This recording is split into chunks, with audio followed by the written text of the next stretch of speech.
Good morning, children. Today is your English term. As you know, chapter 4th is going on, and I have explained this chapter already. Now, today we will do the exercises and question answers of this chapter. Take the correct answers from the options provided below. Each of complete these sentences. First is, in the ship there were only dash who survived. Ship में केवल कौन थे जिन्होंने survive करा था? Tell me the answer. The two man. Yes, two man were only who survived.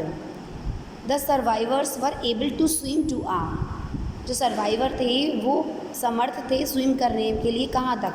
Very large desert like island. This one is right. Next is the first man who was feeling extremely lonely. पहला व्यक्ति जो बहुत ज़्यादा अकेला महसूस कर रहा था. So he decided to pray for a friend, a wife, a neighbour, a pet. What is the correct answer? He decided to pray for a wife, एक पत्नी के लिए.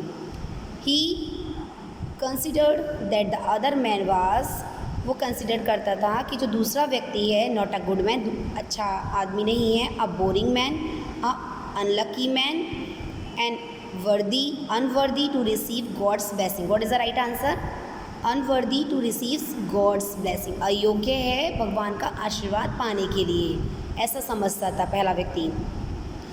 The other man prayed that, दूसरे व्यक्ति ने क्या pray करी थी? All his prayers be answered, all his friends prayer be answered, no prayers of his friend be answers, और only his prayers be answered.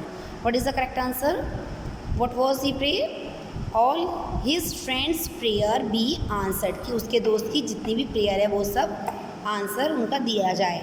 Turn to the page. Now matching is there. Match the columns to complete the sentences. First is the big ship was caught.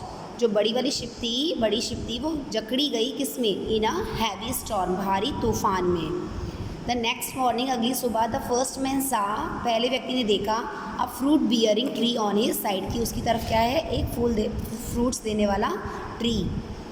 The first man boarded the ship. Boarded means होता है सवार. The first man boarded the ship with his wife, अपनी wife के साथ सवार हो गया ship पर. As the ship was about to leave, जैसे ही शिप छोड़ने के लिए शुरू हुई, the first man heard a voice, एक आवाज़ सुनी पहले व्यक्ति ने. Our blessings are not the fruits of our prayers alone. जो हमारी ब्लेसिंग, हमारी जो आशीर्वाद होते हैं वो हमारे खुद की प्रेयर्स नहीं होती हैं, खुद की प्रेयर्स का फल नहीं होता है, बल्कि दूसरों की प्रेयर्स का फल होता है. Now question answers are here. Answer the following question. First question is, why did the two man agree to divide the territory between them. ऐसा क्यों करा था उन्होंने डिवाइडेशन? To find out whose prayer was more powerful, ये देखने के लिए कि किसकी प्रार्थना में ज़्यादा शक्ति है. When another ship was wrecked, who was the survivor. जब दूसरा जहाज तबाह हुआ, बर्बाद हुआ, तो कौन सर्वाइवर था? A women, only a women. Why did the man consider the other man unworthy to receive God's blessing. ऐसा क्यों सोचता था? Because the other man's prayer were all answered, क्योंकि दूसरे व्यक्ति की जितनी भी प्रेयर्स थी वो सब अनआंसर्ड, उसका कोई जवाब नहीं मिला. Last question is, what do you learn from the story. आपने इस स्टोरी से क्या सीखा?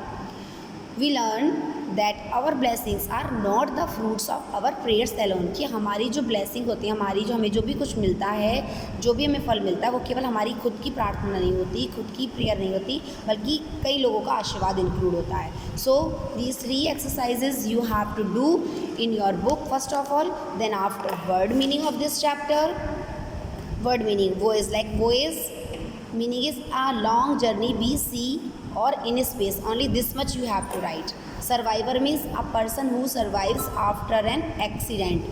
So these word meaning and these question answers you have to do in your copy today and send me on my personal number. Thank you and have a nice day.